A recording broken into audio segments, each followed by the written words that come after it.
မင်္ဂလာပါဗျာဒီဗီဒီယိုကိုကြည့်နေတဲ့မိတ်ဆွေကဝက်ချန်ကြောင့်စိတ်ညစ်ဖူးတဲ့သူတယောက်တော့ဖြစ်မှာပါမျက်နှာကိုတန့်စင်နေရဲ့နဲ့ဝက်ချန်ကမပြောက်သေးဘူးလားဒီနေ့ဗီဒီယိုမှာတော့ဝက်ချန်ဘာကြောင့်ဖြစ်သလဲလူအများမသိသေးတဲ့အမှားအယွင်းတွေကဘာတွေလဲပြီးတော့ဝက်ချန်ကိုတက်တာသွားအောင်ဘယ်လိုထိန်းသိမ်းသင့်လဲဆိုတာကိုပြောပြပေးတော့မှာဖြစ်ပါတယ်ဗျာဝက်ချန်ဆိုတာမျက်နှာမတန့်လို့တင်မဟုတ်ပါဘူးဗျာအဓိကအကြောင်းရင်းကတော့ဟော်မုန်းပြောင်းလဲခြင်းအေးအေးမောဝခြင်းစိတ်ပီစီးမှုများခြင်းအစီများတဲ့အစားအစာတွေစားခြင်းနဲ့အသားအရည်အစီထွက်လွန်ခဲ့ခြင်းစားတဲ့အချက်တွေပါအထူးသဖြင့်ညဘက်အေးအေးမောဝရင်ဟော်မုန်းစနစ်မညီတော့ပဲ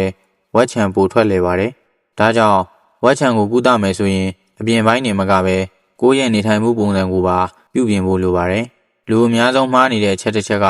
ဝက်ချန်ထွက်တိုင်းဝက်ချန်ကိုလက်နဲ့ပုတ်တာတို့လက်နဲ့ဖိညှစ်တာတို့လုပ်တတ်ကြတဲ့အမှားမျိုးပါဒါကဝက်ချန်ကိုပူအောင်စေပြီးအမာရွတ်နဲ့အမဲဆက်တွေကျန်သွားနိုင်ပါတယ်နောက်တစ်ချက်ကမျက်နှာကိုတစ်နေ့3ချိန်4ချိန်ဆေးကြောကြတာပါဒီလိုလုပ်ရင်အသားရည်တဘာဝအဆီတွေပျက်စီးသွားပြီးတော့ဝက်ချန်ထွက်နိုင်မှုပိုများလာနိုင်ပါတယ်နောက်ဆုံးအနေနဲ့ကိုမသိတဲ့ဆေးမျိုးစားတွေကိုဝက်ချန်အမြန်ပြောက်စီခြင်းလို့သုံးဆွဲမိတာမျိုးပါဒါကအချိန်ကြာရင်အသားရည်ကိုပိုဆိုးလာစေနိုင်ပါတယ်